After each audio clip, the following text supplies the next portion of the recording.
pulling out all the stops to mold their images. And that has turned Campaign 04 into a family business like never before. But will adding children to the mix make a difference? Here's Jim Axelrod. It must be getting serious now. Those kids came into our house with a special kind of energy. Because both teams, our two daughters came today, and I'm proud. In both campaigns, this is my dad, the next Vice President of the United States, are sending in the kids. These are our granddaughters, Kate and Elizabeth.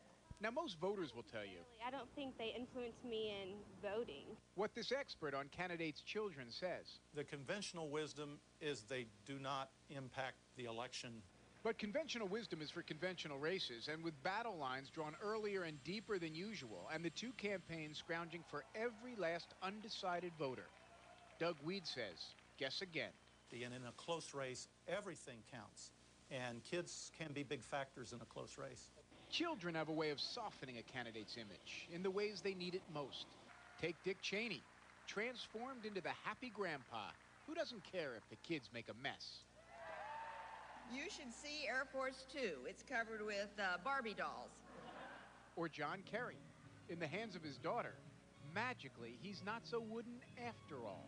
I see him, and I've always seen him, my friends have seen him, as this goofy, irreverent, funny, wonderfully warm guy.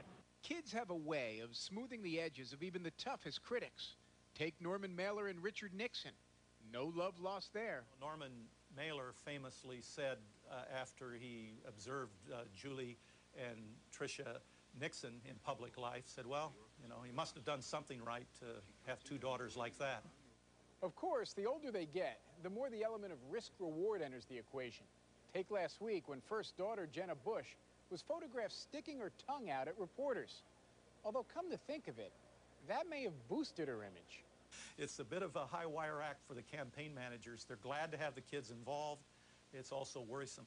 Maybe even more worrisome is what all this bright light does to all these kids. But that's a question for later. Right now, there's an election to be won. Jim Axelrod, CBS News, Boston.